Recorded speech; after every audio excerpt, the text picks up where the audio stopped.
ఇలాంటి డాక్టర్స్ ఏం చెప్తారంటే అసలు పిల్లో మంచిది కాదు తీసేయాలని చెప్తుంటారు. ఆ! పిల్లో లేనిది నిద్ర పట్టదు చాలా మందికి. అస్సలు పడుకోకూడదండి. ఆ! యాక్చువల్‌గా ఏంటంటే డాక్టర్లు ఎందుకు అలా చెప్తారంటే మీరన్నట్టు ఇందాక ఇద్దరు 2, 3 పిల్లోస్ పెట్టుకుంటారు. ఇట్లా మడత పెట్టి పెట్టుకుంటారు హ్మ్. కదా! అట్లాంటి వాళ్ళకి పిల్లో పెట్టుకోవద్దని చెప్తారు. హ్మ్. హ్మ్. ఇప్పుడు నేను సైడ్‌కి పడుకుంటే ఏమవుతుంది? పిల్లో హ్మ్. లేకపోతే హ్మ్.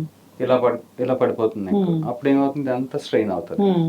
సో, మీకు రాత్రి మొత్తము హ్మ్. అటు ఇటు తిరగడానికి సరిపోతుంది. హ్మ్. సో, దీన్ని కాంపెన్సేట్ చేయడానికి ఏం చేస్తామంటే హ్మ్. పిల్లో పెట్టుకోకుండా చెయ్యి పెట్టుకుంటాం. హ్మ్. సో, చెయ్యి మనకి ఇప్పుడు డిస్టెన్స్ చూసినా ఈ డిస్టెన్స్ కవర్ అవ్వదండి. హ్మ్. ఇలా పెట్టుకొని పడుకుంటాం. హ్మ్. అది బానే ఉంటుంది. ఇప్పటి వరకు కొంత హ్మ్. ఏజ్ వరకు. హ్మ్. ఒక 40, 45 తర్వాత నెమ్మదిగా ఏదో షోల్డర్ పెయిన్ వచ్చిందనుకోండి. హ్మ్. షోల్డర్ స్ట్రెయిన్ అయితే ఇది పెట్టుకోకుండా హ్మ్. కుదరదు.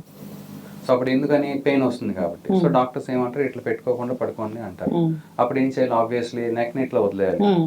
సో, నెక్‌ని వదిలేస్తే మరి నెక్ పెయిన్ వస్తది. ఇటు షోల్డర్ పెయిన్, ఇటు నెక్ పెయిన్. అది చాలా హారిబుల్ ఉంటుంది. సో, హ్మ్. అందుకని ఎప్పుడు కూడా ఈ గ్యాప్ ఏదైతే ఉందో హ్మ్. దాన్ని మనం కంపల్సరీ ఫిల్ చేయాల్సిందే. సో, హ్మ్. ఇది ఎందుకు మెయిన్‌గా అంటే మన స్పైన్‌ని స్ట్రెయిట్‌గా ఉంచడానికి. హ్మ్. ఇప్పుడు మన స్పైన్ ఎప్పుడు కూడా స్ట్రెయిట్‌గా మెయింటైన్ అయితే నొప్పులేమి రావు.